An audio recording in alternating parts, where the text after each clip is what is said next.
Report में खुलासे हुए थे और वहीं न्यायिक आयोग ने मुख्यमंत्री योगी आदित्यनाथ को रिपोर्ट सौंपी थी। अब बीएचपी जो है प्रदर्शन कर रही है इसको लेकर।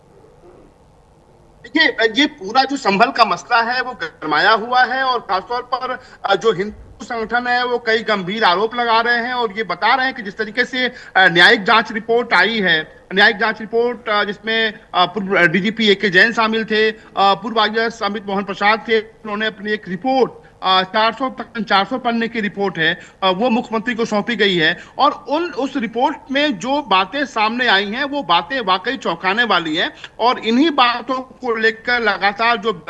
हिंदू संगठन है जिसमें बीएचपी भी शामिल है, उनका जो गुस्सा है वो फूटा है। जो मौजूदा सांसद रहे वहां पे वर्ग, उनके खिलाफ जो हिंदू संगठनों का गुस्सा है वो फूटा है। यहाँ पे जो लखनऊ में पुतला फूका गया है, उसके अलावा जो तमाम जो हिंदू संगठन के लोग हैं वो संभल कूच करने की बात कर रहे हैं और वो सवाल खड़े कर रहे हैं कि कैसे 1947 में जो जनसंख्या थी हिंदुओं की वो कैसे घटकर आज सबसे अल्पसंख्यक की स्थिति में संभल के भीतर हिंदू लोग आ गए हैं। और उसके अलावा जो तमाम उत्पीड़न की बातें की गई हैं, कैसे दंगा भड़काया गया, दंगे में कैसे सबसे ज्यादा जो नुकसान है वो हिंदू परिवारों को हुआ, तो इन तमाम बातों का जिक्र बखूबी इस रिपोर्ट में किया गया है। बिल्कुल। और इस रिपोर्ट के सामने आने के बाद से अब जो विश्व हिंदू संगठन के लोग हैं, जो तमाम अलग अलग संगठनों के लोग हैं, उनके अंदर गुस्सा देखने को मिल रहा है और यही वजह है कि एक तरफ तो समाजवादी पार्टी के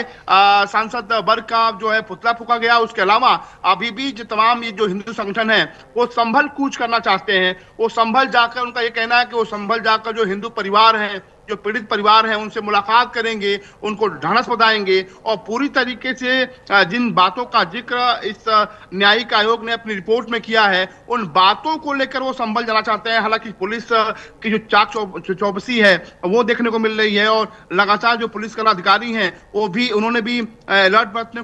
कह दिया है और खासतौर पर हम संभल है तो संभल भी पुलिस अलर्ट पे है। राजधानी लखनऊ में जो ही हिंदू संगठनों ने ऐलान किया कि वो संभल जाएंगे, यहाँ पर भी हालांकि उनको पूरी तरीके से रोक दिया गया है। बड़ी संख्या में जो हिंदू संगठन के जो दफ्तर है अलग अलग, वहां पे पुलिस के जवानों को तैनात कर दिया गया है। उनसे लगातार बातचीत की जा रही है कि ताकि वो कानून व्यवस्था का उनको हवाला दिया जा रहा है कि ऐसे समय में जब ये रिपोर्ट आई है संभल जाना बेहतर नहीं होगा। लेकिन कुल मिलाकर आप कह सकती हैं निशा, इस रिपोर्ट के आने के बाद से हिंदू संगठनों में उबाल है, गुस्सा है और वो लगातार संभल जाना चाहते हैं। फिलहाल जो सियासी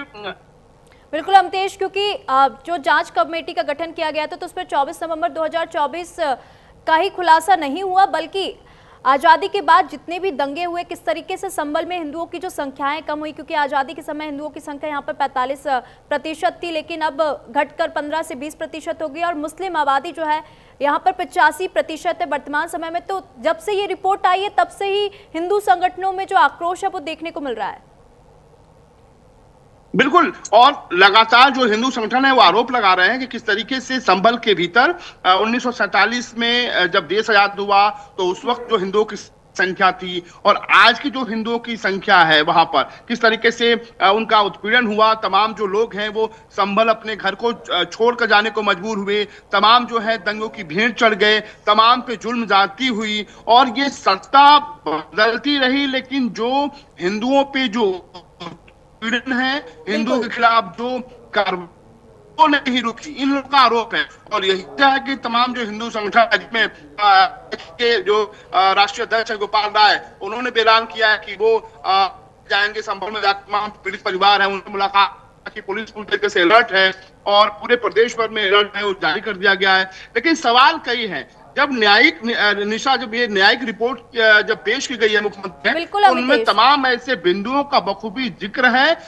जिस पर खुफिया एजेंसियां अलर्ट पर है, जिस पर बिल्कुल। बहुत बहुत धन्यवाद अमितेश, तमाम जानकारी हमारे साथ साझा करने के लिए। तो वही नोएडा के दौरे